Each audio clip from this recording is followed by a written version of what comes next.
नमस्कार। आपका स्वागत है आपके अपने चैनल दिव्य दृष्टि में। ओम नमः शिवाय। माघ मास में किए गए अच्छे कार्यों से व्यक्ति के सभी पाप समाप्त हो जाते हैं। वह पुण्य का भागी बनता है और उसे मोक्ष की प्राप्ति होती है। इस मास में श्रद्धा और भक्ति से स्नान, दान और पूजा करने से जीवन में सुख, समृद्धि और शांति का वास होता है।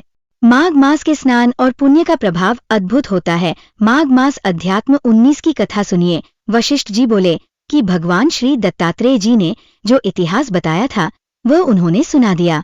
अब माघ स्नान के फल का वर्णन किया।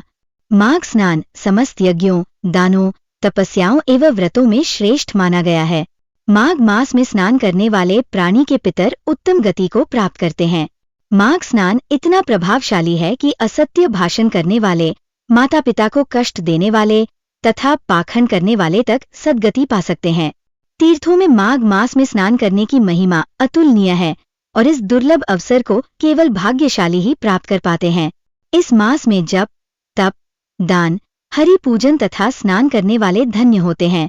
माघ स्नान के पश्चात सामर्थ्य अनुसार वस्त्र, ईंधन, स्वर्ण, अन्न आदि का दान करना चाहिए। दीप, अग्नि और वस्त्र दान करने वाले व्यक्ति को भगवान सूर्य के तेजस्वी लोक की प्राप्ति होती है। वे महान पापी जो अन्य किसी यज्ञ, जप, तप, दान या धर्म कार्य से अपने पापों से मुक्त नहीं हो सकते, उन्हें अवश्य माघ स्नान करना चाहिए। माघ स्नान समस्त प्रकार से श्रेष्ठ है और निश्चित रूप से ये स्नान करने वाले की मुक्ति का मार्ग प्रशस्त करता है तथा उसके समस्त पापों का नाश कर देता है।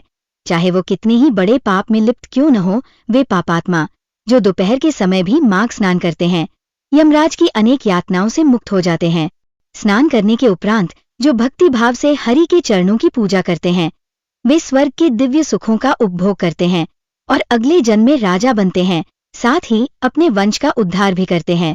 जिस प्रकार एक छोटी सी चिंगारी बड़े से बड़े काठ के ढेर को भस्म कर देती है, वैसे ही माघ स्नान बड़े से बड़े पापों का नाश कर देता है। मन, कर्म और वचन से किए गए समस्त पाप इस स्नान से नष्ट हो जाते हैं। जिस प्रकार भगवान विष्णु समय आने पर दैत्यों का संहार कर देते हैं, उसी प्रकार माघ स्नान समस्त पापों को मिटा देता है। यदि किसी भी कारणवश कोई प्राणी माघ स्नान कर लेता है तो उसके समस्त पाप नष्ट हो जाते हैं। जब गंधर्व कन्याएं श्राप भोग रही थीं, तब दया करके महर्षि लोमश ने उन्हें माघ स्नान का फल बताया और उनके पापों का नाश किया। सूत जी बोले कि इस कथा को सुनकर राजा दिलीप ने वशिष्ठ जी से पूछा, हे भगवन, इन गंधर्व कन्याओं को किस कारण श्राप मिला और उनका इतिहास क्या है? कृपा कर मुझे सुनाइए। राजा की धर्म में श्रद्धा को देखकर वशिष्ठ जी बोले, हे राजन, तुम्हारा ये प्रश्न उत्तम है। धर्म के प्रति तुम्हारी जिज्ञासा देखकर मैं इन गंधर्व कन्याओं का इतिहास सुनाता हूँ। प्रमोदिनी, सुशीला, सुस्वरा, सुतारा और चंद्रिका नामक 5 गंधर्व कन्याएं थीं।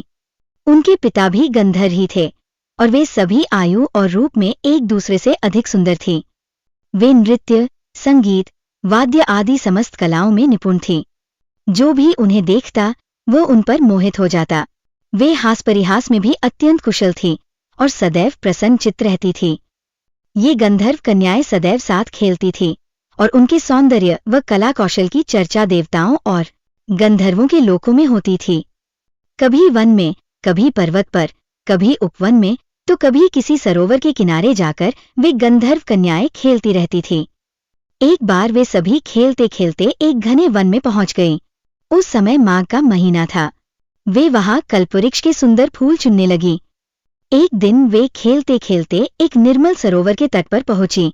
वहां गौरी पूजन के लिए पुष्प खिले हुए थे, जिन्हें तोड़कर वे ले आईं। सरोवर का जल अत्यंत शीतल और निर्मल था।